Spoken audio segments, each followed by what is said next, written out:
Guys, welcome back to the channel. Look at your garage, and this is my racing lawnmower. I say that because the switch panel that I'm going to use the switches for, not the panel, it says for racing use only, and this is a lawnmower, so you know, it's a stretch. Also, my fuel tank did leak a little bit at the top end where I didn't actually play with it, so I just took everything, cleaned all the epoxy, and redid it all at once, even down here, just to make sure there's 100% seal on everything. Now that all being said, I'm going to reinstall this back there, and then we're going to break this apart because I already have the wiring. Oh, Mom, yep. An easy reinstall, 2 clamps, a gas line, and the fuel line clamp itself. That's it. So now to install the switches. Not entirely sure where I want to do that yet, but I think that'll be my grounding point because someone's already used that as a grounding point. I'll clean up the terminals. I do not know what this is for. I assume this is for the charging because it has this label here, which I'm not going to be using. I'm actually kind of wondering if this motor actually has a stator / charger. Don't know about that either. We will find out. And then this is where the key on ignition is. Obviously the key is in there and it's broken. So the first thing I'm doing is removing the original ignition to see how it's wired and to make sure I can actually use it myself for these new purposes. And after investigating the ignition system, decided to install the battery. Since we don't have any appropriate tie downs, I had to make my own using a tie down rubber strap around the battery, and to insulate it I decided to use just some styrofoam. Eventually I'm going to make something much more secure because it does move around when the engine is running, but for now it serves its purpose. So we greased the chain, we greased the axle bearings, which are pretty much done. As you can see here, that's not good. Greased all the steering components. Those are pretty well worn too, but what do you expect on a tractor this old? So guys, there's a little update. Something goofy I just did is, and you'll see it right away, I used plumber's clamps as a sleeve for the axle. Now I did put a washer there so it won't be rubbing into the hub of the wheel. Ideally, I like to put a 5/8 pipe with like an inner diameter, and then have it a 1/4 inch like emitter. So that's a nice strong thick pipe that would be there. I don't have any of that, and I only needed about 1.25 inches long. Maybe 1.5 inches doesn't really matter too much, but that's what I did as temporary thing. I did try to drill this, but because it's tempered steel or it's been heat treated for extra strength, I couldn't drill into it. So that's just the way it is. Although it does look pretty good on the outside. It is really goofy of me to do that, but I like it. Kind of gives you that dragster kind of skinnies in the front, fats in the back kind of look. Silly, I know, totally brutal, but that's how it is. Now next part of this, we're going to be installing the push button start. I'm probably going to put it on this side, and then I'll figure out all the wiring of that. I'll probably throw up a diagram shortly. That's what the battery is.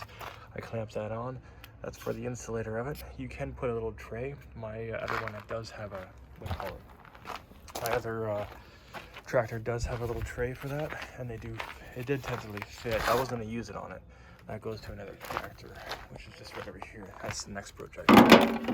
But what we have is a pretty awesome tractor. So again, we're going to wire this, and then we will be bolting it up, and it'll be, oh yeah, I got to put oil in it and then fuel in it, and we're good. I'll be bombing around with that. So that's pretty awesome. So looking around online, I couldn't find any actual wiring diagrams. Looking on YouTube, I did find one. I'll leave a link to his video in the description down below, but that's the wiring diagram he made, and that's the one I followed to install my push button start for my lawn tractor. So we've created quite the mess, but we have the seat installed just temporarily. I'm going to install this up. Lights come on. Oh yeah, kill switch has to be turned on. If it's turned off, the engine won't start. So I have to tighten that down a little bit. So this is only here in case you want to add anything to it. You put it on a relay. This powers up the entire system. This can run and this can start without this being flipped up. This is just for if you want to have lights and stuff like that, so they don't inadvertently get turned on and stay on. So this is the electronics kill switch. If you were to add anything accessory wise to it, since there's no accessories, this is direct power. I could put it on a relay, but the amperage isn't all that much, and once it's running, you're good to go. And then obviously you have your kill switch. I put it for the down position, so when you reach down, you can just flick it down, and that's it. Obviously, it's on in the off position, and it works really well that way. Kind of like a light switch. Down is off, up is on.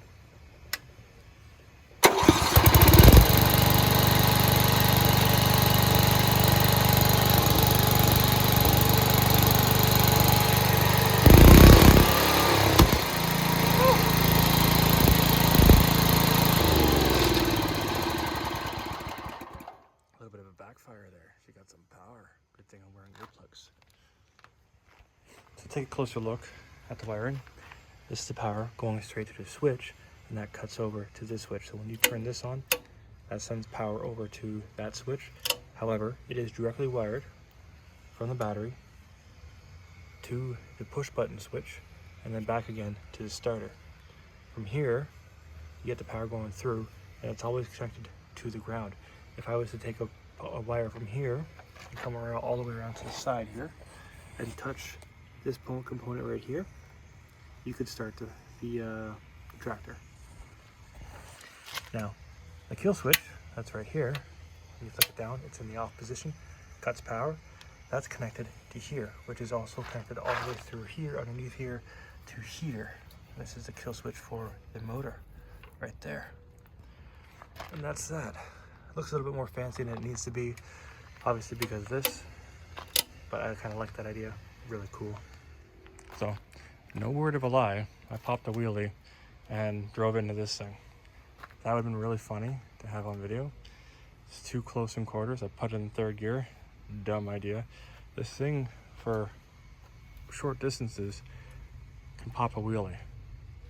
That's not good. Funny, but not good.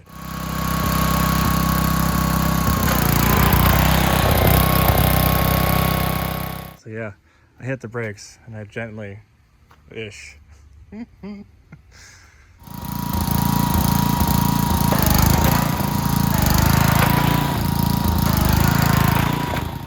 So I just wanted a lawnmower, but I ended up creating a wheelie machine, like a lawnmower wheelie machine. You can see. Oh, I didn't realize I'd have that much fun with this stupid thing. That is so cool.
Project is now complete.